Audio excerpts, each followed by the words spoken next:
আসসালামু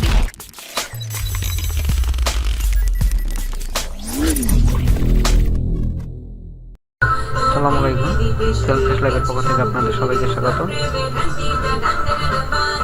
আমি আজকে দেখাবো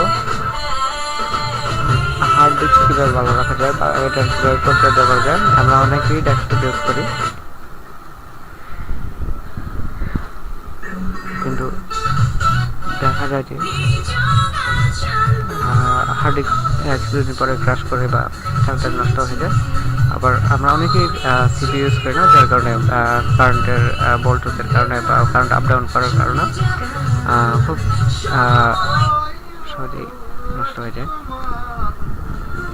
আর এর কারণেই আমরা অনেক ডাটা লস করে থাকি বা আমরা অনেক কিছু হারাই। আজকে দেখাবো কীভাবে প্রতিকার করা যায় বা আমরা হার্ড ডিস্কের কীভাবে যত্ন নিতে পারি। তো আমরা প্রথমে স্টার্ট মেনুতে যাব, তারপরে স্টার্টে ক্লিক করবো, অল প্রোগ্রাম, তারপরে অ্যাক্সেসরিজের পরে সিস্টেম টুলস থেকে ডিফ্রেগমেন্টারে ক্লিক করব।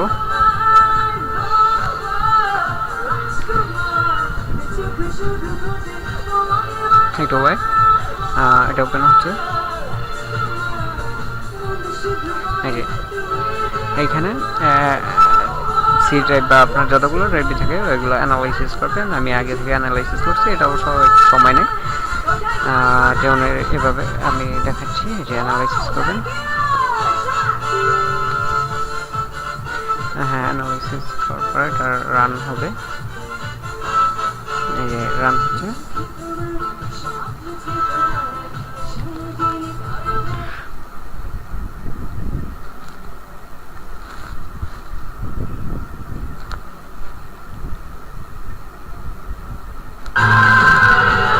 রান করার পরে এটা রান শেষ হলে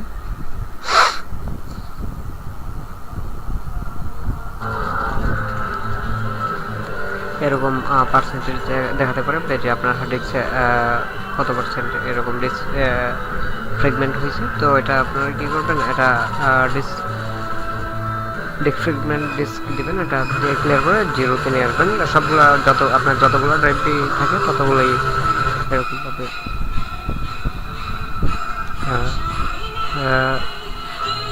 ডিফ্রেগমেন্ট ডিস্ক করে দেবেন।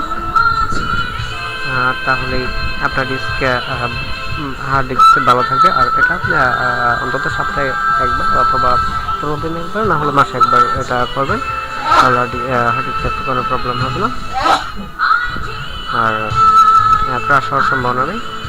সো আশা করি বুঝতে পারছেন। সো সবাইকে ধন্যবাদ, ভালো থাকবেন।